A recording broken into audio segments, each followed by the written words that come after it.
lahir langsung alim. Gak ada, bohong. Kenapa?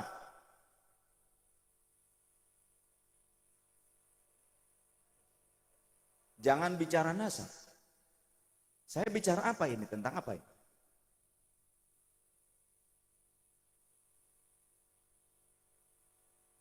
Maaf ya. Saya tidak membahas tentang kajian nasab.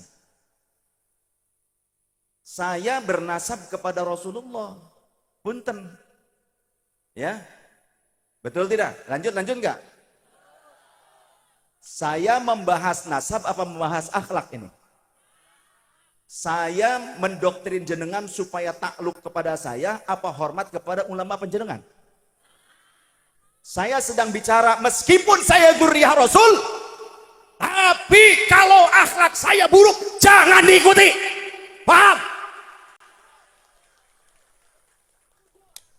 Ini yang sesuai dengan Quran dan Sunnah atau tidak?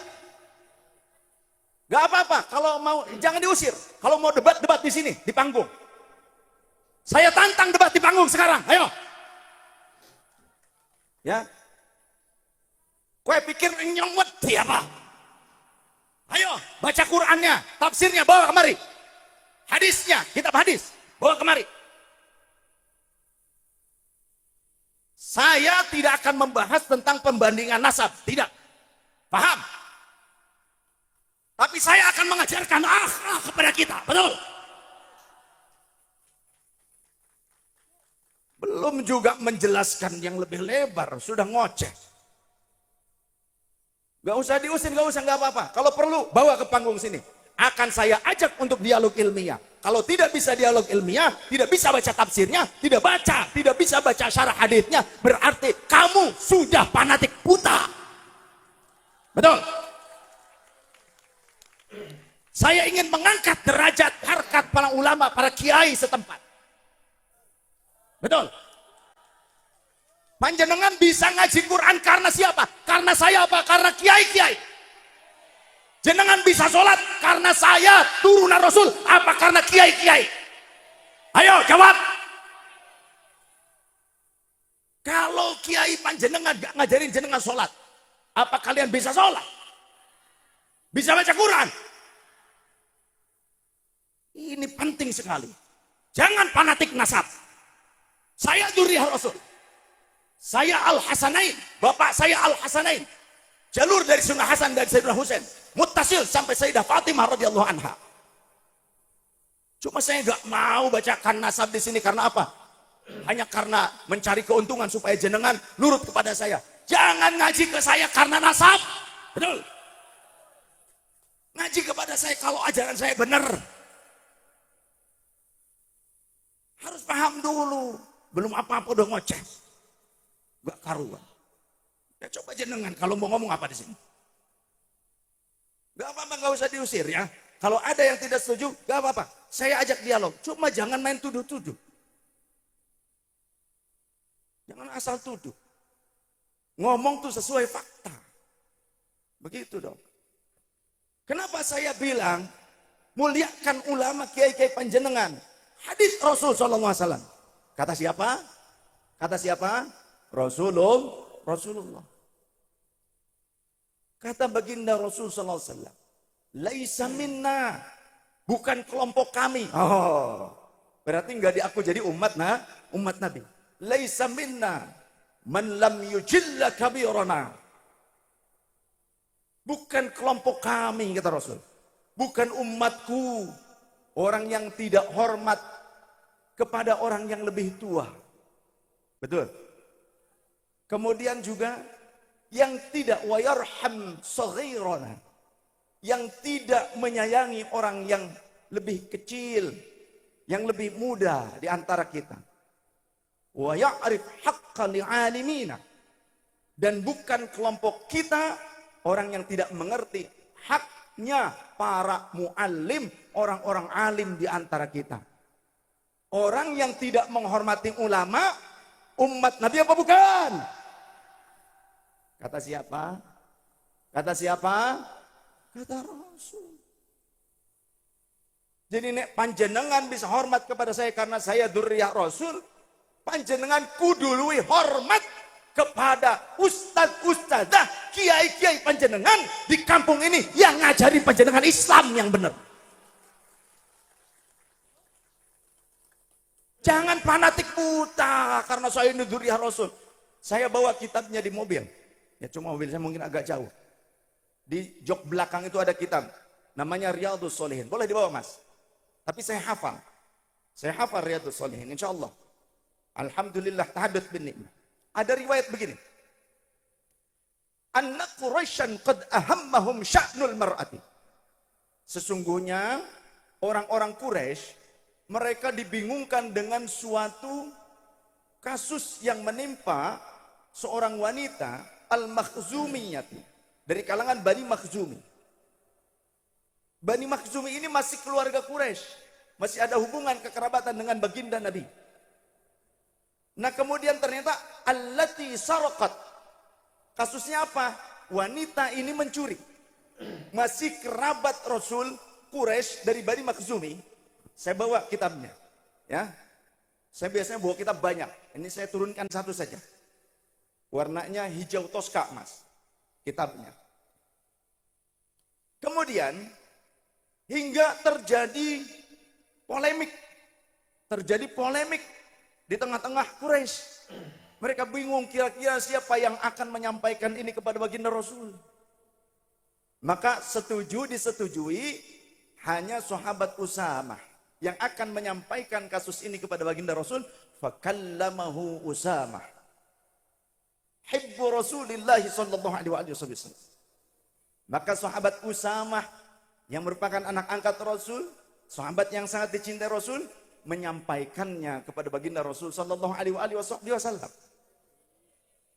Apa reaksi Rasul ketika ada upaya orang-orang Quraisy menutup-nutupi kesalahan, keburukan, kasus yang dilakukan oleh kerabat Nabi?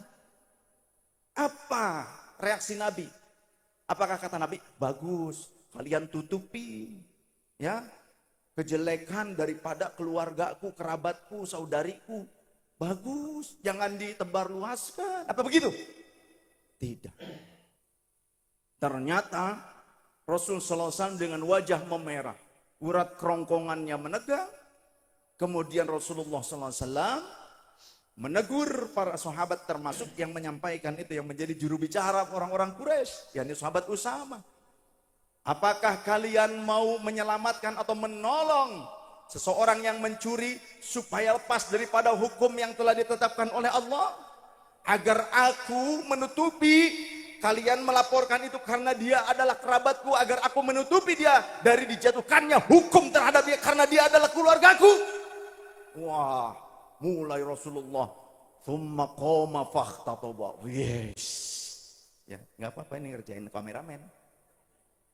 Jangan tegang biasa. Saya memang seperti tadi kalau urusan tegas-tegas, tapi kita bercanda ya bercanda, tapi tetap ngaji ilmu. Nggih, setuju?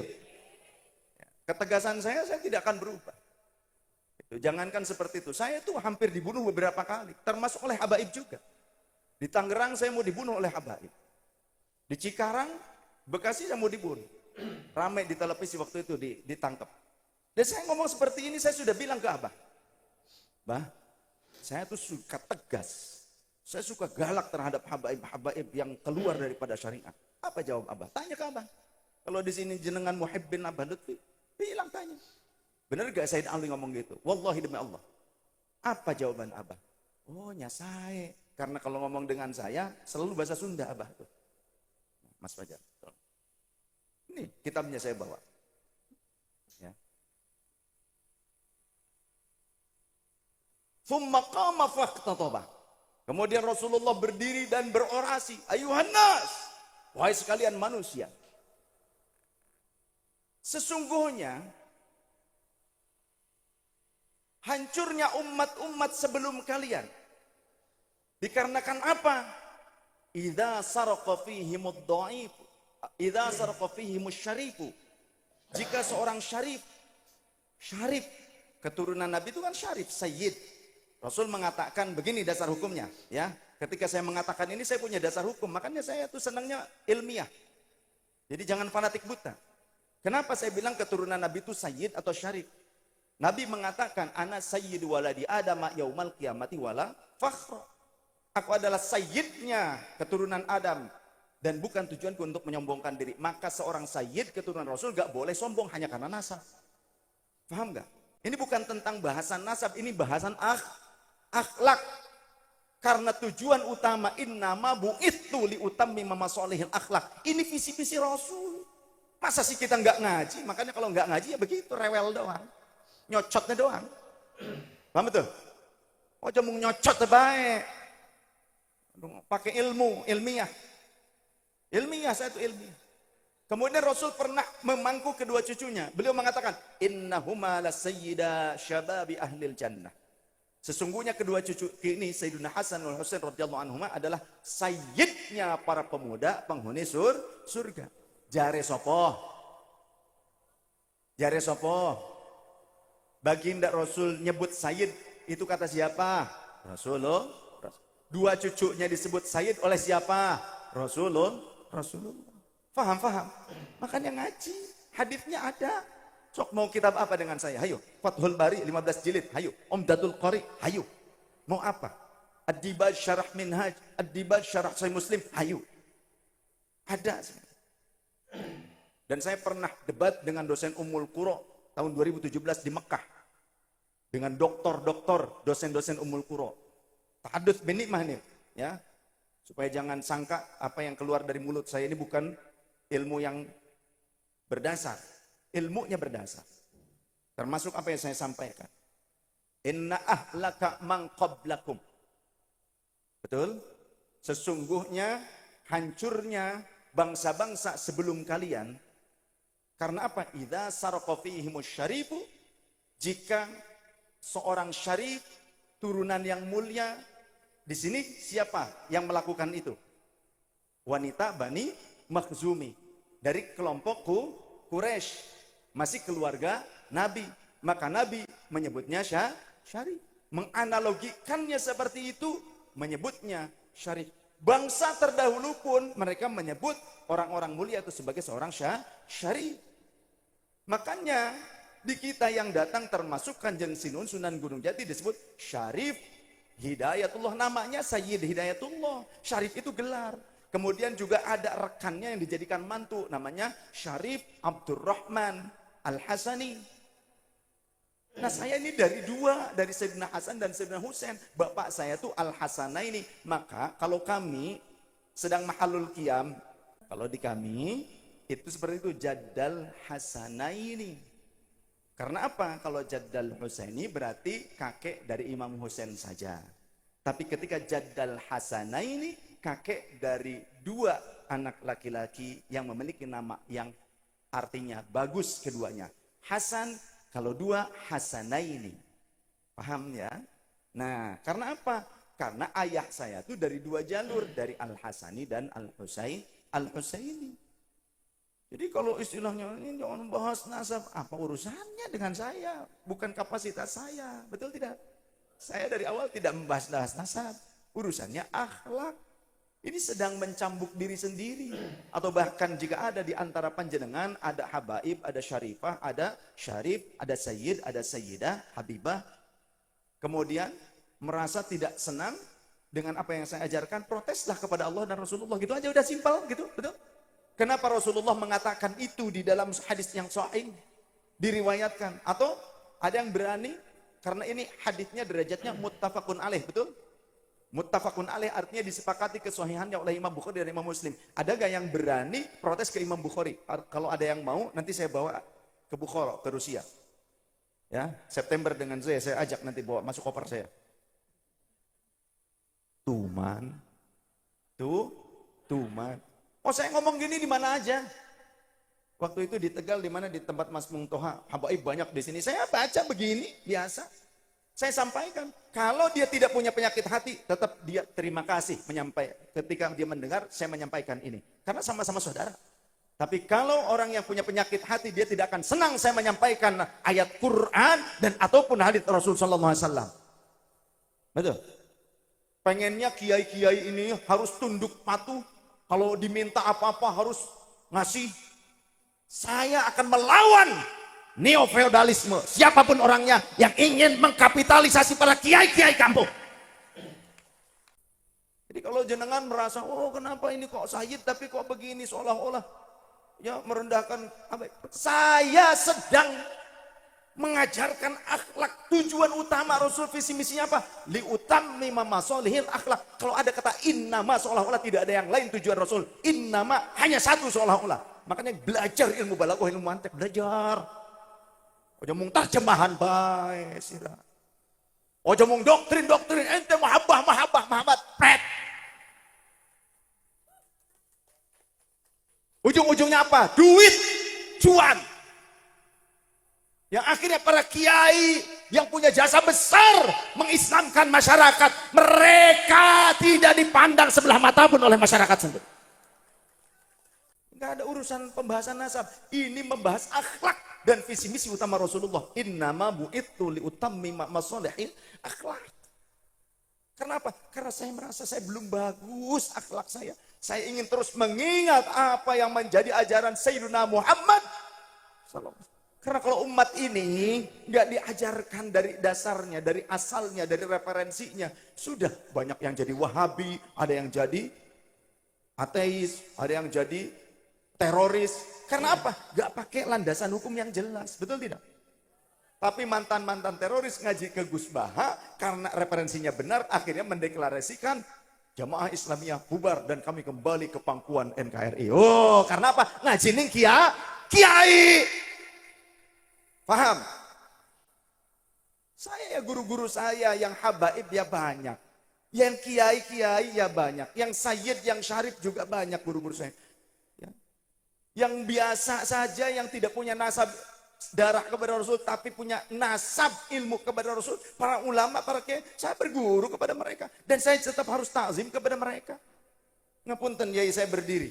Saya ingin menjelaskan seperti ini karena apa? Saya tidak suka adanya orang yang merendahkan para ulama sampai ada yang bilang ngaji kepada satu habib yang ahli maksiat dan bodoh lebih baik dibandingkan ngaji kepada 70 ulama yang alim dan mengamalkan ilmunya. Sesat. Saya siap debat ilmiah menyatakan sesat kepada orang yang berfatwa seperti ini walaupun dia itu pakai imamah lebih besar dari saya. Saya siap. Ayo pakai referensinya. Mau ayat Quran yang mana, tafsirnya tafsir apa, kemudian hadis yang mana, kemudian syarah hadis yang mana. Tidak ada sejak zaman Rasulnya pernyataan seperti itu. Hadis yang menyatakan ngaji kepada satu habib yang bodoh, yang ahli maksiat lebih baik dibandingkan ngaji kepada 70 ulama yang alim dan mengamalkan ilmunya. Tidak ada. Ini saya nyatakan sesat. Oh, saya berani di mana-mana saya ngomong begini. Ayo kita buktikan secara ilmiah gitu aja. Ini kata Rasul tadi, inna ahlaka man qablakum. Sesungguhnya hancurnya bangsa-bangsa sebelum kalian karena apa? Idza sarqa fihimus syarif. Kalau ada seorang syarif, saya ini leluhur saya ini syarif. Ada yang namanya Syarif Makhdum Husain, ada yang namanya Syarif Hidayatullah, ada yang namanya Syarif Abdurrahman. Itu leluhur saya pancar dari laki-laki, dari ayah saya, bukan dari perempuan. Dari nenek ada, dari kakek ada. Makanya kenapa saya bilang dari Al-Hasanain. Kakek saya, ayahnya bapak, itu seorang syarif. Nenek saya, ibunya bapak, syarifah. Bapak saya syarif, ya, masa saya bukan? Terserah mau disebut apa kek, mau sebut entong kek, kacung kek, terserah. Ya, itu cuma panggilan. Panjenengan mau hormat ke saya, cinta ke saya ataupun enggak, mau benci terserah jenengan. Tidak berpengaruh buat saya, enggak bikin saya kaya betul. Kecuali saya nipu panjenengan, mungkin saja gitu kan. Dengan nama syarif gitu kan. Wah, jenengan kemudian ini ada bini orang cantik, cakep, bahenol nerkom gitu kan. Saya mau, anak ini dzurriyyah Rasul. Ente kalau nggak kasih pemajikan ente, ya, wedone ente berarti ente kualat itu. Nah, itu namanya feodalisme. Ya, doktrin feodalisme. Jenengan tuh mau jadi budak belian, hamba sahaya, apa mau jadi jelma merdeka? Mau jadi manusia merdeka apa mau jadi hamba sahaya? Saya mau tanya itu dulu. Kalau mau jadi hamba sahaya berarti nanti saya menyampaikan doktrin begitu. Kalau mau doktrin saya pulang, nggak jadi. Saya nggak mau doktrin. Saya maunya ilmu, betul. Sesuai dengan referensi ilmiah yang valid musalsalah dari Rasulullah sallallahu alaihi wasallam. Orang-orang zaman dulu kata Rasul, kalau ada seorang syarif mencuri, tarakuhu. Mereka akan meninggalkannya, melepaskannya. Wa idza saraqa fihimud dhaifun. Tapi kalau orang biasa, kaum marginal, masyarakat biasa, bukan syarif, bukan keluarga terhormat, bukan dari keturunan para nabi, para rasul, ataupun dari keluarga pejabat, bukan orang biasa, masyarakat biasa, umat biasa saja yang mencuri, aqamu alaihil hadda. Betul? Kalimatnya ada. Kalimatnya nih. Aqamu alaihil hadda. Wa aimullahi, demi Allah kata Rasulullah, lau anna Fatimata binta Muhammadin sarakat laqata'tu yadaha. Kata Rasul, wa aimullahi, demi Allah, lau anna Fatimata binta Muhammadin sallallahu alaihi wasallam sarakat, andaikan Fatimah binta Muhammad, putriku sendiri yang mencuri, laqata'tu yadaha. Pakai lamnya lam taukid, bukan la nafi. Lamnya pendek. Laqata'tu yadaha, pasti aku akan memotong tangannya dengan tanganku sendiri. Ya. Ini janji Rasulullah. Artinya apa? Rasulullah itu ingin menerapkan tentang keadilan di depan hukum. Semua orang sama, mau syarif mau bukan, kalau nyuri ya harus diproses hukum. Betul? Termasuk kalau melakukan tindakan zalim. Saya sering mendapatkan keluhan dari para kiai yang mereka dipalakin, mereka itu ditekan supaya apa? Memenuhi kebutuhan orang-orang yang mengaku dirinya sebagai keturunan Nabi, tapi perilakunya tidak mencerminkan akhlak Nabi. Bahkan mereka melakukan kezaliman kepada para kiai, para ustadz, kepada masyarakat. Termasuk di Cirebon, istri orang ya diambil. Iya, oh saya langsung datang ke sana. Yang jadi munsyidnya Habib, keponakan si pelaku. Saya ngomong, itu pamanmu, kata saya. Oh saya ngomong tegas. Ya. Mau siapapun, itu tidak boleh menzalimi orang lain. Mau Habib ke mau bukan, nggak boleh. So, ulama mana yang membolehkan melakukan kezaliman? Emang kita ini orang Islam ngikutin siapa? Yang ngikutin Rasul. Ya makanya ngajilah dari kitab-kitab sunan, dari kitab-kitab sunnah-sunnah Rasul, dari ashabus sunan. Ngaji dari akhlak para ahlul bait qurun awal. Al-Imam Ali Zainal Abidin, Al-Imam Hasan, Al-Imam Husain, Al-Imam Ali bin Abi Thalib. Ngaji dari mereka. Ummu Fatimah radhiyallahu anha, bagaimana akhlak mereka luar biasa. Jadi jangan mengkapitalisasi umat hanya karena ngaku-ngaku turunan Nabi. Jadi saya tidak sedang membahas tentang masalah ini nyambung apa tidak, bukan. Tapi tentang akhlak yang diajarkan oleh baginda Nabi SAW, termasuk yang seringkali dikamuflase atau seringkali dihapuskan di hadapan masyarakat. Karena apa? Saya pernah menyampaikan hadits ini dulu di Cikarang. Ada seorang bos kontraktor murid saya. Waktu itu ada beberapa habaib yang juga dekat dengan saya, termasuk yang dari Madura. Ya. Ketika saya yang tausiah dengan Kiai Toifur, saya tahu saya menyampaikan ini apa adanya hadapan para habaib, termasuk dengan Habib Syekh. Munsyidnya Habib Syekh waktu itu. Saya yang tausiah dengan Kiai Toifur.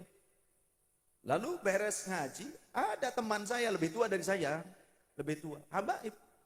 Wih, katanya, kenapa ente sampaikan hadis itu kepada masyarakat? Emang kenapa, Bib? Itu ya jangan katanya. Loh, kenapa kok jangan? Kan ini kan hadisnya muttafaqun alaih. Katanya ghalil adab. Ini kurang adab katanya. Kalau begitu apa antum berani menyampaikan bahwa Imam An-Nawawi, pengarang Riyadhus Shalihin, Imam Bukhari, Imam Muslim juga tidak beradab karena meriwayatkan hadis itu? Ayo, jawab. Gak bisa jawab akhirnya, bingung. Ya sudah wes mangan baiklah. Wes badok bareng gitu kan. Akhirnya makan bareng. Tujuan panjenengan di sini mau doktrin apa mau ilmu? Ngerti doktrin? Doktrin itu pokoknya ajarannya, kalau saya katakan demikian, begitu. Pokoknya kalau entah itu benar ataupun entah itu salah, jenengan kudu manut. Nah itu doktrin. Ya. Tapi kalau ilmu harus ada landasannya. Ada referensinya, ada sanadnya. Al-isnadu minad-din. Sanad itu bagian daripada agama. Nah, saya mau tegaskan, di sini panjenengan semua mau ngaji apa mau berkat? Ngaji. Lah berkatnya priwe. Yakin ora? Ikhlas pakai sod mercucu ya. Jadi niatnya diperbaharui. Terus tajaddud niat, memperbaiki niat, memperbaharui niat. Maka ketika kita ngaji juga niatkan Bismillahirrahmanirrahim. Nawaina bima nawa Rasulullah sallallahu alaihi wasallam wa aslafuna salihi wa nawaina dzikra wal khalwata wal uzlata wal arba'ina wa nawaina suluka fit tariqati sahihati wa nawaina talabal ilmi wa nashral ilmi wassalata ala nabiyyi sallallahu alaihi wasallam wa mahabbatal ulama'i wassalihina wal mu'minina wasilatar rahimi wa taqarruban ilallahi lillahi ta'ala. Nah, itu tujuan kita ya. Ngaji, ya silaturahim, mahabbah kepada para ulama. Awas, ini nanti saya bahas nih ya, tentang ulama. Jenengan harus mencintai ulama. Jangan sampai jenengan malah tidak mencintai para kiai, ustadz, ustadzah, guru-guru panjenengan di kampung ini. Yang mereka lah yang berjasa ngajarin panjenengan bisa sampai baca Quran kalamnya Allah. Dari alif, ba, ta, tha. Nah saya meski seorang sayyid, turunan Rasul itu sayyid, syarif. Sayyid atau syarif. Meskipun saya seorang sayyid, seorang syarif, leluhur saya syarif, tapi saya ngajarin jenengan bisa sampai baca Quran apa tidak selama ini? Tidak kan? Sing ngajari panjenengan sampai bisa maca Quran sapa? Sinten? Lah guru-guru ning kampung nggih. Panjenengan biasa salat? Salat nggih? Islam nggih? Sing ngajari panjenengan salat enyong apa gurune panjenengan? Dudu nyong kan?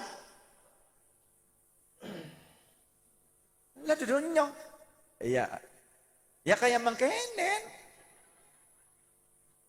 Nenyong ngaji ning Korea Selatan, ning Taiwan. Kok parek waktu nih? Tanggal pirami? Tanggal 28. Nyong arep mangkat mabur ning ndi? Ning Hong Kong. Ngaji ning Hong Kong. Dudu ning Ngorong. Tanggal 28 sekarang. Ini tanggal 22. Ya, parek waktu nih. Sedelat maning.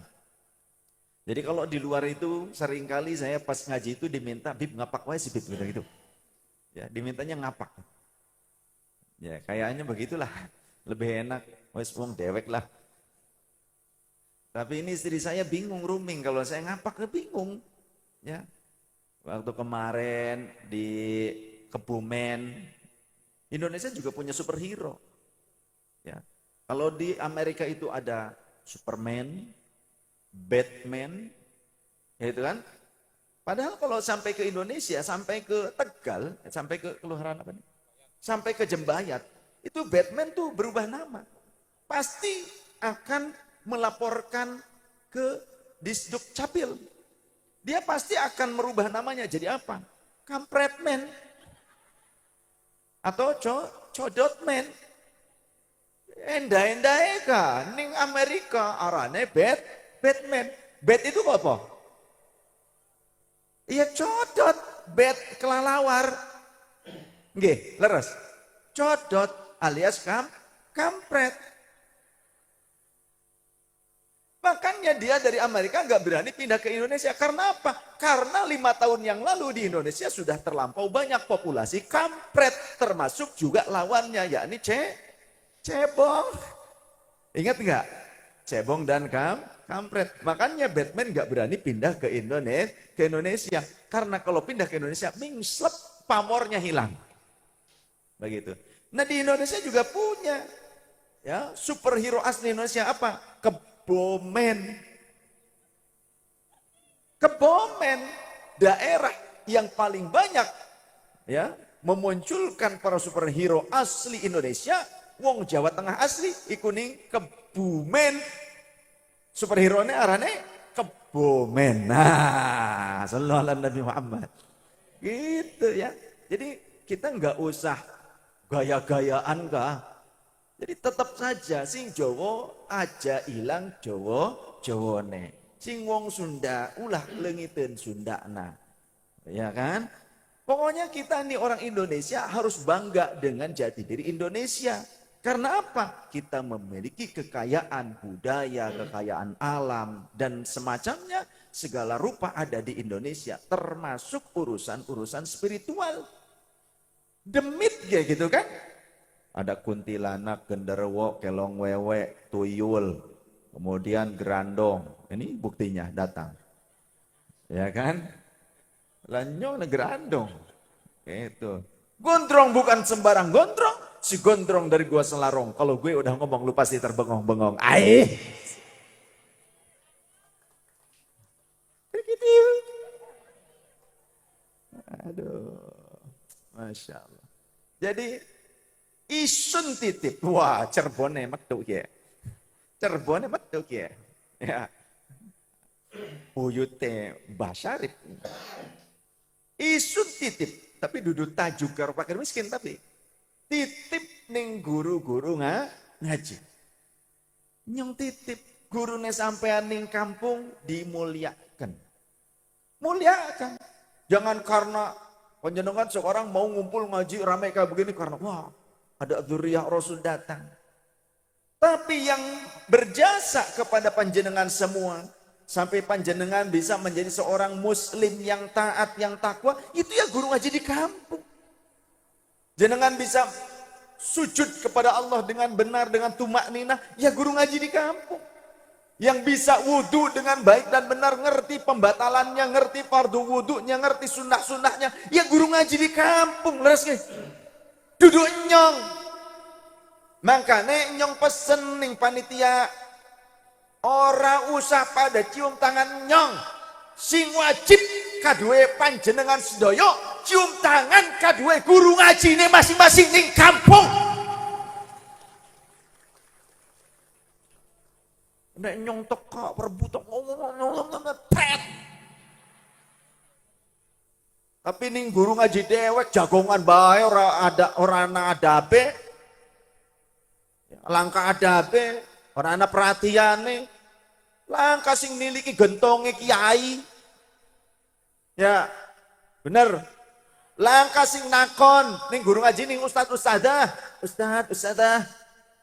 Pripun niku lare putrani teng pondok? Apa sudah dibayar belum bayarnya atau sudah dikasih bekal apa belum nih bulan ini?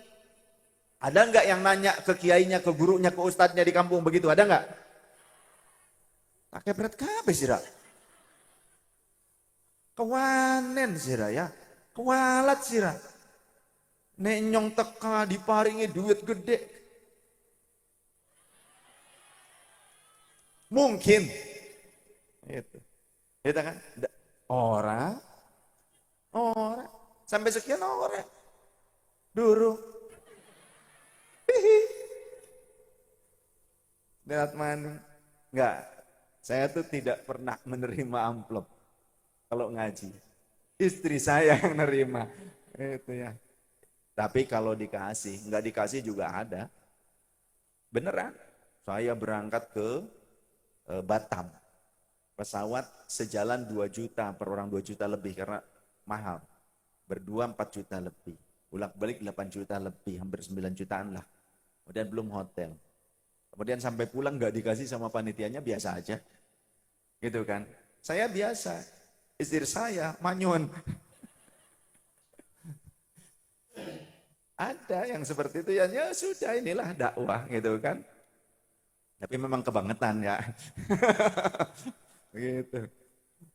Nah, jadi tolong muliakan guru-gurunya di kampung halaman. Kembali ke hadis Rasul yang tadi. Nanti ini disambung nih. Sengaja saya kasih clue dulu supaya apa? Supaya penasaran. Yang satu kata Rasul, dia memang punya perhatian kepada Allah, memprioritaskan Allah Ta'ala sebagai tujuan utama. Maka Allah pun akan perhatian dan memprioritaskan dia. Sedangkan yang kedua, dia itu malu. Jika harus maju ke depan, malu. Besar kemaluannya dia. Salah. Besar rasa malunya. Ya. Masa besar kemaluan? Itu.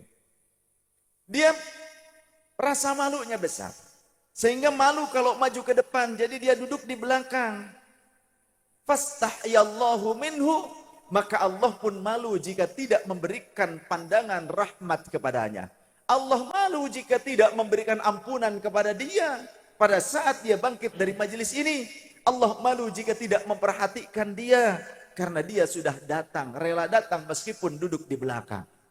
Sedangkan wa ammal akharu, yang terakhir, dia memang tidak punya tujuan untuk mendekat kepada Allah.